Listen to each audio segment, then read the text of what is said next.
Assalamualaikum warahmatullahi wabarakatuh. Selamat datang di program Tanya Jawab Fikih. Tanya Jawab Fikih, menjawab persoalan fikih sehari-hari. Bismillahirrahmanirrahim. Assalamualaikum warahmatullahi wabarakatuh. Pemirsa MTA yang dirahmati oleh Allah, bagaimana kabar Anda? Semoga Allah Ta'ala senantiasa melimpahkan hujan rahmatnya kepada pemirsa semua. Selamat datang kembali di program Tanya Jawab Fikih, menjawab pertanyaan fikih sehari-hari bersama saya Arif Abdul Hai. Selama beberapa menit ke depan kita akan membahas pertanyaan-pertanyaan fikih yang telah pemirsa ajukan. Dan tentunya saya tidak sendiri, saya telah ditemani oleh Bapak Maulana Saifullah Mubarak Ahmad Syahid yang telah hadir bersama kita di studio. Kita akan menyapa beliau dan kita akan membahas pertanyaan-pertanyaan yang telah pemirsa ajukan. Assalamualaikum Pak. Waalaikumsalam. Bagaimana kabarnya Pak?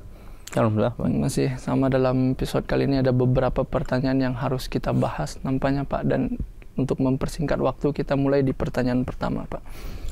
Ya Pak, bila ada seorang meninggal dunia namun dia masih punya hutang, katakanlah 4 hari puasa, ini hutang puasa Pak, dengan meninggalkan seorang istri, orang yang meninggal tadi meninggalkan seorang istri dan 3 orang anak, bolehkah jika hutang puasanya dikodo 4 orang ahli waris itu dalam hari yang sama? Yang menjadi pertanyaan saya yang pertama kali, apakah memang harus dikodo puasa orang yang meninggal bagi ahli warisnya begitu Pak? Ya. Jazakallah. Bismillahirrahmanirrahim. Yang saya kira kalau hutang itu harus dibayar, tapi tidak dengan hutang puasa. Karena hutang puasa tidak ada yang bisa membayar, mau orangnya sudah mati, mau masih hidup, atau orangnya lagi sekarat, itu nggak boleh orang lain membayar hutangnya. Ya, orang yang masih hidup saja itu bayar hutangnya sendiri, dan kalau tidak sanggup bayar hutang puasanya dengan puasa lagi, ya dia bayar fidyah.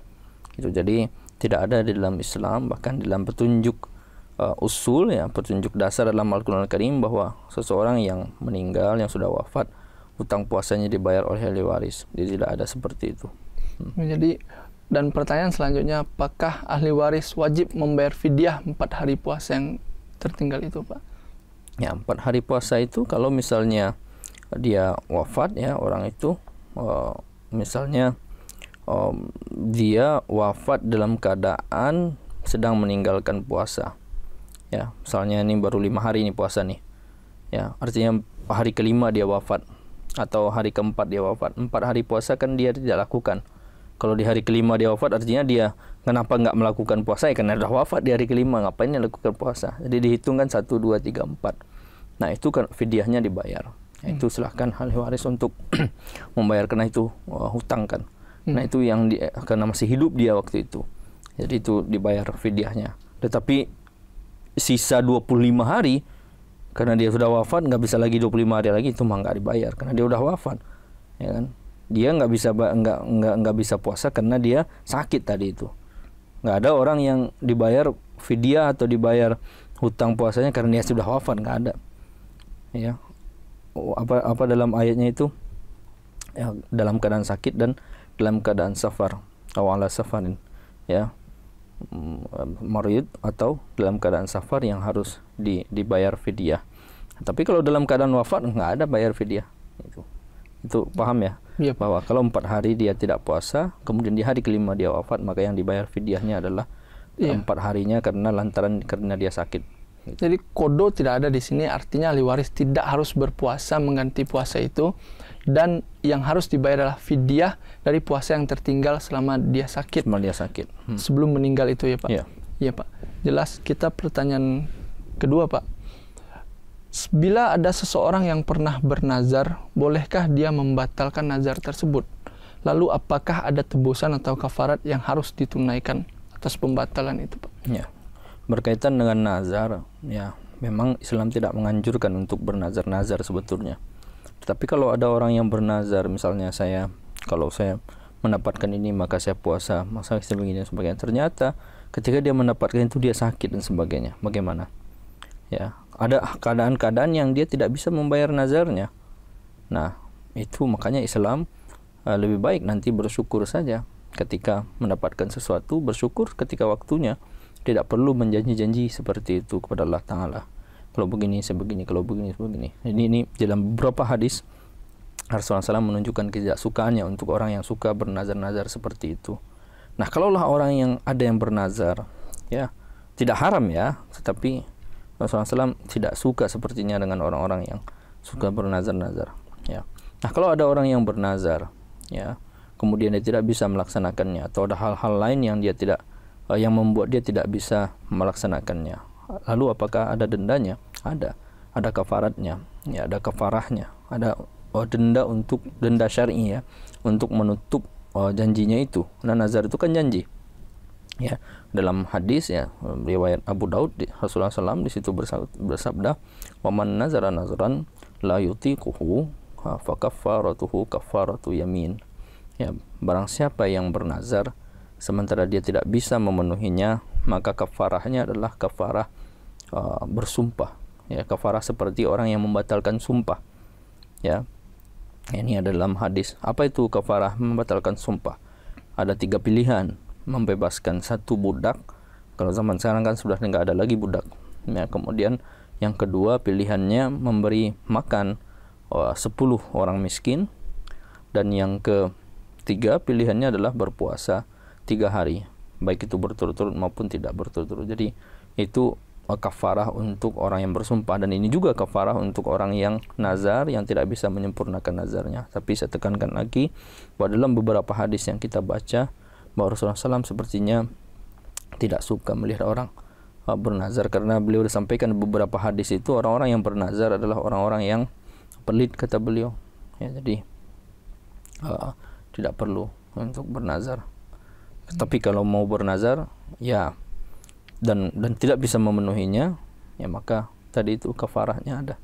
Iya, Pak. Tadi disampaikan lebih baik dengan cara bersyukur saja nantinya setelah mendapatkan sesuatu, bukan menjanjikan sesuatu, ya, Pak. Ya, Pak. Kita ke pertanyaan selanjutnya, Pak. Ini tentang zakat, Pak. Bila ada orang yang memiliki tabungan 100 juta, namun dia punya utang 70 juta, apakah dia tetap berkewajiban untuk berzakat atau membayarkan zakat? Kalau mempunyai hutang dan kemudian mempunyai tabungan, Islam mengajarkan untuk terlebih dahulu hutang harus dibayar cepat.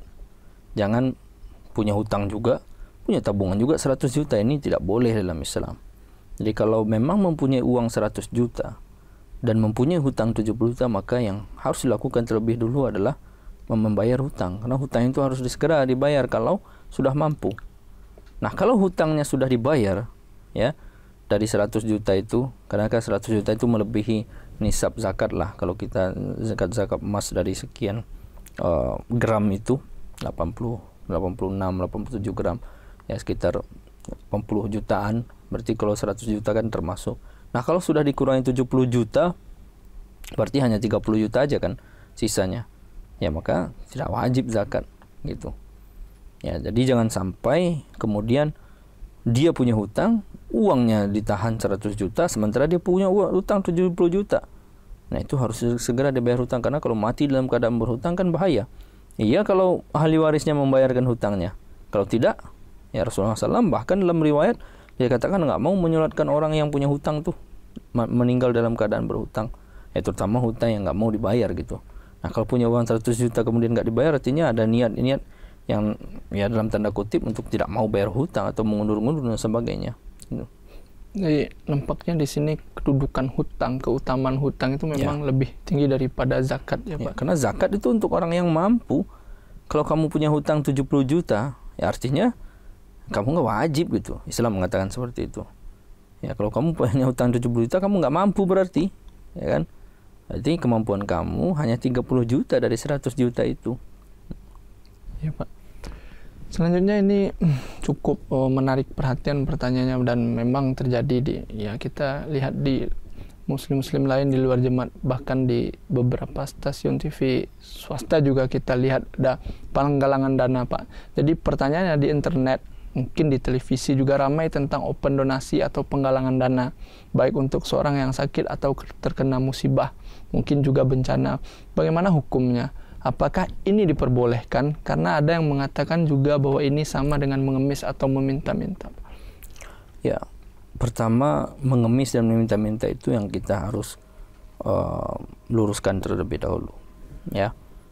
Apa yang dimaksud dengan mengemis dan meminta-minta adalah yang bersangkutan yang meminta, ya misalnya seseorang terkena musibah, sakit dan sebagainya, kemudian dia meminta kepada orang lain, itu yang disebut meminta atau mengemis. Ya, orang di jalan untuk kepentingan pribadi itu yang disebut mengemis.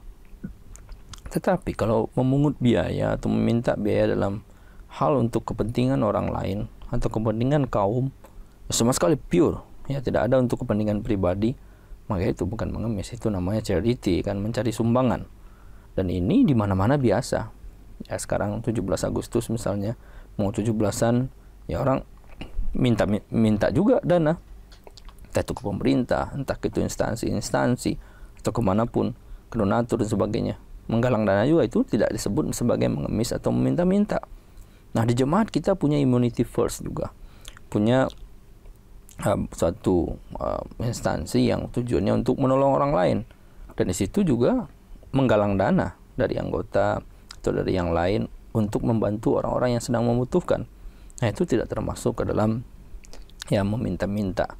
Jadi open donasi yang dilakukan di televisi dan sebagainya, kalau itu memang murni untuk orang, membantu suatu tempat yang terkena musibah dan sebagainya, itu dipersilahkan, tidak masalah, asalkan harus jujur. Nah, kita juga sebagai orang yang memberi, kita ingatkan baik kita maupun yang lain, muslim yang lain, ketika memberi donasi, itu juga kadang-kadang zaman sekarang ini banyak penipuan juga gitu. Jadi harus hati-hati juga, ya. Nah, harus hati-hati untuk memberikan bantuannya. Dulu ada yang minta untuk negara lain lah, konflik di negara lain dan sebagainya. Ya ternyata uangnya dipakai untuk apa kita nggak tahu, ya kan. Jadi ketika memberikan uang, apalagi dalam jumlah yang banyak, kita harus lebih teliti. Kita ini berikan kepada siapa ini? Jangan-jangan dilakukan untuk sesuatu yang tidak benar gitu. Ya Pak, ini boleh, artinya dalam jemaat kita juga tidak masalah memintakan untuk bencana. Mungkin sedikit jauh melenceng Pak, mungkin kita dulu pernah membahas di sini juga di fikih, tanya jawab fikih juga kita membahas tentang orang yang menikah ya Pak ya. Kemudian meminta atau memasukkan nomor rekeningnya atau meletakkan kotak, biasalah di pernikahan, kotak itu di pernikahan. Kita bilang itu tidak boleh waktu itu. Mungkin apa perbedaan signifikan kita terlihat Pak, mungkin bisa kita klarifikasi lebih dalam. Ya, perbedaannya adalah kalau kotak amal dalam pernikahan itu untuk pribadi, kan, ya, saya sebut kotak amal, ya, jual nasi, ya, atau open rekening di dalam undangan pernikahan itu kan untuk pribadi.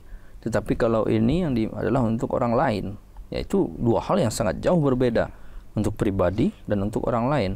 Kita ini dalam Islam untuk pribadi nggak boleh minta-minta, ya, kalau masih kuat dan sebagainya nggak boleh kok minta-minta. Nah, kalau berbicara tentang walimah itu kan bentuk rasa syukur. Masa kita memperjualbelikan rasa syukur kita, ya? Kalau walimah itu kan rasa syukur, kemudian memberi makan orang atas rasa syukur kita itu. Lalu kalau kita berharap orang untuk memberikan balasan atas rasa syukur kita, ya sama aja kita berarti setengah-setengah rasa bersyukurnya, setengah bersyukur, setengah mengharapkan orang lain ngasih. Nah, ini yang kemudian tidak etis di dalam hal walimah dan tidak ada dicontohkan, ya. Tapi kalau ada orang yang mengasih hadiah dalam walimah, itu beda hal. Dia mengasih hadiah dengan sendirinya, karena yang begitu kadang ada, kalau kita lihat pernikahan catat nama, ya kan. Ada yang sekarang yang lebih ekstrim lagi, dibuka langsung di situ isi amplopnya, lalu dicatat. Ya malu kan, kalau nggak bawa apa-apa gimana? Nah, ini bertentangan dengan perintah Rasulullah SAW yang menyuruh orang undangan-undangan, termasuk undangan walimah itu, terutama undangan walimah, ya, untuk mengundang orang-orang yang fakir miskin juga, orang-orang yang membutuhkan. Jadi kalaulah setiap walimah kita mengharapkan dalam amplop sebagainya, ini akan membuat orang-orang yang membutuhkan ini jadi takut datang ke walimah. Jadi malu dia, enggan dia. Seolah-olah ketika mau datang ke walimah itu harus membawa sesuatu. Kalau harus membawa sesuatu, ya ini bertentangan dengan perintah tadi. Ngapain orang yang miskin disuruh oleh Rasulullah SAW untuk diundang? Undang aja orang kaya semua, ya, sehingga bisa memberikan, ya, nasinya dibayar gitu kan. Itu. Jadi ini seperti agak kasar, tetapi memang begitu adanya yang harus disampaikan, bahwa walimah itu tidak boleh kemudian, ya, minta ke orang lain, jualan. Karena itu bentuk rasa syukur, dan jangan perjualbelikan rasa syukur kita. Dan Rasulullah SAW memerintahkan kepada kita untuk mengundang fakir miskin. Kalau mengundang fakir miskin artinya kita mengharapkan doanya, bukan mengharapkan uangnya. Gitu. Jadi disinilah yang nampak yang tadi mengemis dan meminta-minta itu, jika kita tujukan untuk diri kita sendiri ya Pak. Sedangkan dalam hal tadi itu sah-sah saja untuk orang lain. Untuk orang lain. Ya Pak, mungkin itu adalah pertanyaan kita yang terakhir pada kesempatan kali ini Pak. Terima kasih atas jawaban-jawaban, semoga kita bisa mengambil pelajarannya Pak. Jazakumullah. Pemirsa, demikianlah pembahasan kita di episode kali ini. Semoga ini bisa memberikan wawasan baru kepada kita semua dan kita bisa mengamalkannya. Jangan lupa untuk tetap saksikan program Tanya Jawab Fikih pada kesempatan-kesempatan berikutnya. Jangan lupa pula untuk menyimak khutbah Huzur Hazrat Khalifatul Masih Al-Khamis hanya di MTA. Jika pemirsa memiliki pertanyaan, saran, komentar, kritikan, kirimkan saja ke alamat email yang tertera di bawah ini, dan juga bisa mengirimkan ke kontak WA yang ada di bawah ini dengan hashtag Tanya Jawab Fikih. Saya Arif Abdul Hai bersama kerabat kru yang bertugas mohon pamit undur diri, dan sekali lagi saya ingatkan tetap saksikan program Tanya Jawab Fikih. Tanya Jawab Fikih menjawab pertanyaan fikih sehari-hari. Assalamualaikum warahmatullahi wabarakatuh. Assalamualaikum.